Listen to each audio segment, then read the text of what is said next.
And today my adventure will begin right here in Key West, Florida, as the chickens are just scavenging on this beautiful day. It's right before lunchtime. I can hear a rooster off in the distance over there in Mallory Square. This is going to be an awesome day. Good afternoon, my friends. Welcome back to the channel. Hitchhiking Yeti here. Thank you so much for joining me today. Today is going to be good because we are going to get into something that I don't really do all that often, but today we're going to take a little journey to go see something spooky. I'm talking about a doll. A doll goes by the name of Robert. Robert the doll. Have you ever heard of him before? If you have not, you're going to learn about him today because he is the world's most haunted doll. Even though there's no facts backing this up, but some people even say that Robert inspired the movie Child's Play, Chucky. You know, a possessed doll that can cause harm to people, folks, things like that. So I'm going to take you down through town. We're going to go see where Robert originated from, where he was living for very many years in a little spire where he could look down and peer down on people as they walk by the house. Some people even claimed he would look at them. They would walk by again and he would be moved facing different directions. Really spooky stuff. Let's go ahead and get this video started. Really looking forward to going and checking out Robert and learn a little bit about the history of Robert the doll and sharing it with you good folks. Let's get started. So just in case you have never heard of Robert the doll before, we're going to get into his origins a little bit. So Robert the doll originally belonged to Robert Eugene Otto. He was a painter from a very wealthy Key West family. The doll was given to Gene around 1904. He was a handmade, about 40 inches tall, stuffed with straw, and dressed in a sailor suit. So if you're wondering how this creepy doll got its magical powers, supposedly it was from one of the servants in the house that gifted Eugene the doll and actually put a hex on it. It was a Caribbean folk magic back in those days. It was practiced. And after you was mistreated by the Gene's family, they're thinking that's how that servant put the hex on the doll and it gave it its magic abilities. And whether that's true or not, this origin story, it really become a central part of the doll's dark reputation. As you can see, my wife right across the street there next to that Marilyn Monroe. That is pretty cool. Look at these old houses right here on Eaton Street. We're not too far away from Robert's house where he called home. He used to live in this little third floor, like round circular little attic area. So some of the disturbing incidents had happened. So soon after receiving the doll, strange things reportedly began happening. Gene spoke to Robert as if he were alive and answered himself in a different voice. Family members claimed they heard giggles and footsteps. Furniture was overturned and toys being destroyed. When questioned, Gene blamed the doll, saying Robert did it. And another thing, neighbors also claimed to see the doll would move from window to window in his room upstairs when Eugene wasn't even at home. They said the doll would just kind of move from window to window and his eyes could move at times and look out the street at him. Even in Eugene's adult life, he kept the doll around by his side, deeply attached to the doll, like he knew him, like they actually had a real relationship with one another. He used to dress Robert up, he used to feed him, he slept with him. Even visitors reported feeling watched and uneasy around the doll. So Eugene claimed Robert spoke to him and influenced events. Many historians believe that Eugene was just suffering from some kind of undiagnosed mental illness and maybe had something to do with his isolation or trauma of some type, something rarely discussed openly in the early 20th century. So I do just want to point out real quick here at this house where Robert the doll was actually located. It was right up there in the very top, that circular like spire. You see those windows? That is the windows that people would claim back in the day. They would see him sitting there looking out the windows, and he could move from window to window to window to look at different directions down the street and stare at people. And even sometimes his expression would actually change. So I walked across the street and they actually have some photos of Robert the doll, as you can see him right there. Right there is the house back in the day. And here's some pictures of what things looked like way back in the early 1900s, the mid 1900s. This is the little bit of photos we had left in the house that we all laminated. Now this is Robert. He did become a professional painter. He did paint. This is the original lighthouse that's been torn down. Now this is not the. This is more information about the guy. Right. He grew up. He was born in he died in 1974. So look at this video. This is information, true stories of people. If you wanted to scan that, I mean that is absolutely amazing. This is all public record. This is all documented things that happen. Yeah, these are things that actually happen. If you watch Robert the Dog documentary, you're going to see. And this is the best bed and breakfast. I hope your fans will come and stay with us. Check it out. So you want to go up to the top? Yeah, let's go check that out. This is the 7-bedroom bed and breakfast now. It looks exactly like the Otto family when the Ottos owned it. Okay, so this is the information where the doll's at now. Okay, that's over at the fort, correct? Exactly. That's where I'm headed next once I leave here. And then these are they did make clowns before they made those dolls. So the company from Germany made clowns and made dolls like Robert. Gotcha. Now let's go upstairs. Now this is going to be possibly another room. And this is the attic. Definitely some renovation. This is where they found the doll at in the story when you watch this movie. Robert the Doll documentary. You guys want a Hulu video? Hulu. Here, hold that. We're getting a lot of work done here. Yeah. So, there's that. This is the, watch your step. Bathroom in there. Sorry. There we go. It's okay. Well, here you are. This is it. This is where the doll was at. Wow. Yeah. Yep. Somewhere back there, the doll stayed here for 100 years. So you can't, because I noticed up in the top it had like windows and stuff, so all that's being covered. Bedroom. The little girls are sleeping in there now. Oh, okay. Their Gotcha. parents are downstairs. So on the second level floor, where we're at right here, Yeah. there's a bedroom. You walk into that bedroom, you have the French doors and the balcony. You have a staircase inside that room that will go up into the octagon. Yeah. That room is another bedroom. Okay. Yeah.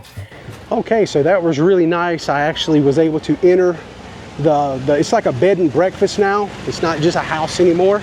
But it was really nice of that woman to tell me a little bit more about the story about Robert the doll. She also told me that Robert just would not stay in that spire area, the attic. He actually moved throughout the house, so he was in several rooms. He would just not stay in that one room. So I really appreciate her taking me in and kind of showing me around. They're doing a lot of renovations upstairs in that attic area where Robert used to stay. So that was really awesome of her. I really do appreciate it. So now, next stop, we're going to go over to the fort and check out Robert the doll in person and maybe ask for his permission. We're allowed to take a picture or maybe even make a little video. Okay, I have made it down here to the fort. And this is absolutely beautiful. Right here on the waterfront next to the Key West International Airport is this place. This here is the old Fort East Martello Museum. And this here is the home of Robert the doll these days. So this fort has some pretty cool history. It's actually built between 1862 and 1863 during the Civil War. And it was constructed by the U.S. Army to protect Key West from Confederate attack. And one of 3 Martello towers in Key West, East, West, and Garden Key, designed as a circular brick fort with walls up to 8 feet thick. And that is how those 8 feet thick walls is how this place survives all the hurricanes that rolls through this part of the world. So this old fort is on the National Register of Historic Places. And right over here is the price of admission in the hours. If you do want to come down and try your luck at saying hello to Robert the doll. Adults are $17. Senior local college ID retired military is $13. Youth 17 to 18 is $9. And children under 7 are free, and active military is also free. And they also have Robert the doll VIP experiences, a paranormal adventure. So yeah, I won't be doing that. I want to keep it kind of lighthearted today. Okay, so we just made it inside the fort, and the gentleman who took our money for a ticket to be able to go through the fort, we're actually in what they call casemates right now. They have like casemates 4, 5, 6. That's where we're located, and that's where Robert the Doll is located. And he did say this is one of the most haunted buildings and structures in all of Florida. And because this being a Civil War fort, it also dubbed as a hospital. So he said that is another reason why there's a lot of hauntings going on in this building. He actually has a ghost app on his phone that he keeps up a lot, and some of the children ghosts here in the area will actually message him and want to play from time to time. And so I'm like, that's okay. I'm not here to play with any ghosts. I just want to document Robert the Doll. I don't want anything leaving and following me home. And he got a little bit of a chuckle out of that. So let's go ahead and push forward and go say hello to Robert. Oh yeah, one more thing. He said for us to write a note on a chalkboard or something for Robert, and before he goes home each day, he will read all the notes and the messages to Robert to keep him happy, or he don't follow him home. Okay, we are making our way now into casemate number 5, and this is where we're going to see Robert the Doll, and it says trivia. We are not joking. Be nice. Be respectful. Ask before taking a photo. Oh, and Leo, Robert's pet lion, is a lion, not a dog. So definitely don't want to misspeak as far as that goes.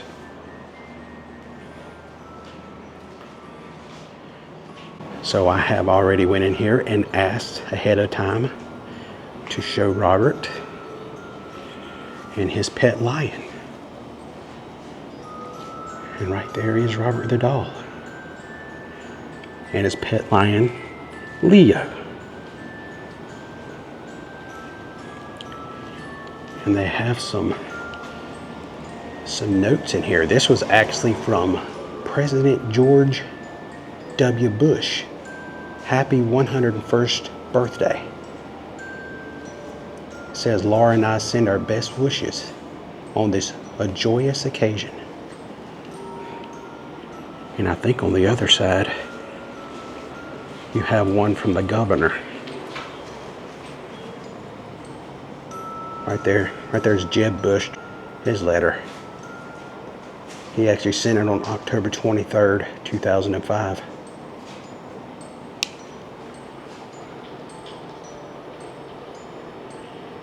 Wow. I just noticed they actually have a little sign right above Robert. It says Robert the Doll in a very spooky and eerie writing. Now I want to bring you over here to this blackboard and show you the messages that people has left today for Robert that will be read to him later on.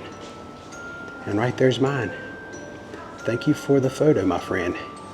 Hitchhiking Yeti. And then my wife right here. Thank you for the picture. Miss Yeti.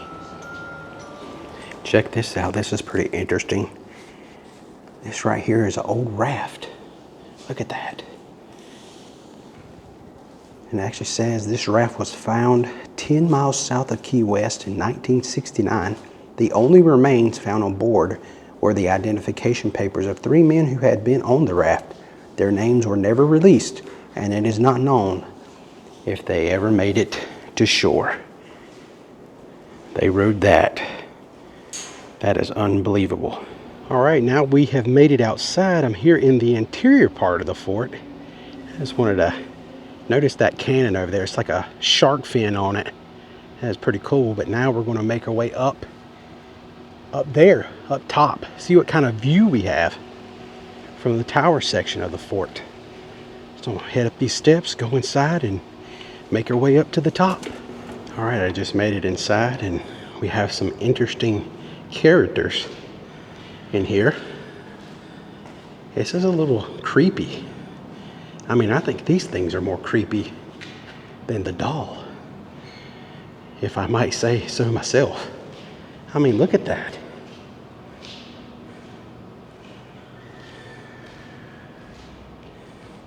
Whoever designed that must have thought it was cold outside, I would imagine.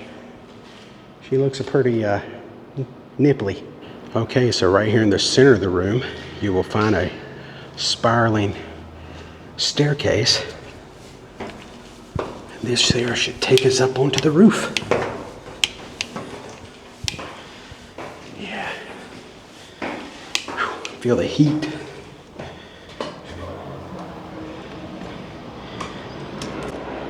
Oh wow.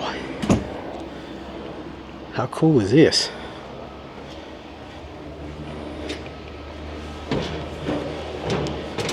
Since we're right next to the airport, might be able to see a plane taking off. Or landing. Either way. What a beautiful view up here. This is nice.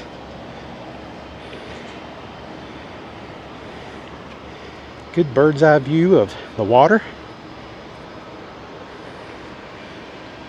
And my wife, she made the trip up here also. She wasn't going to let me hang around with Robert the dog by myself. Perfect timing. Jet's taking off.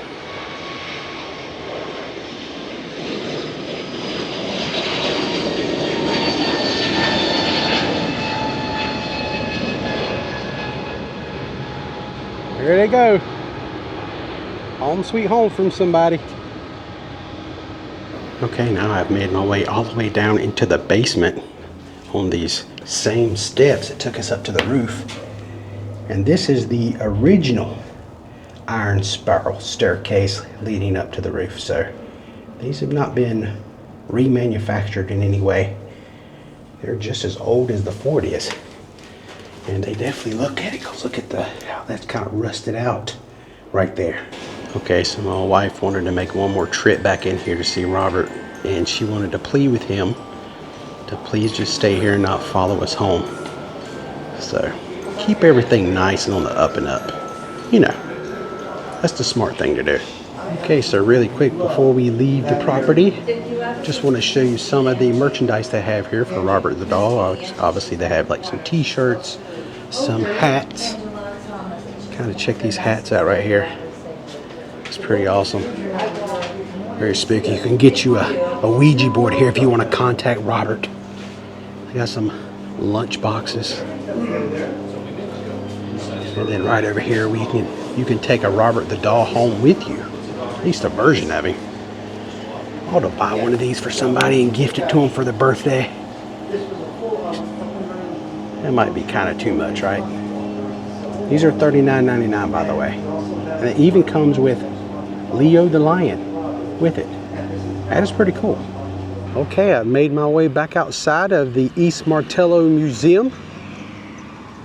Thought we would just kind of end the day right here on the waterfront. That right there was quite the experience. My first encounter with Robert the dog. That was so interesting. Tell you a little bit about the history today, getting to check out the house, the Otto house where he used to reside, and now to come visit Robert the dog right here at this old Civil War fort here in Key West. Really had a great time. I hope you guys enjoyed today's vlog.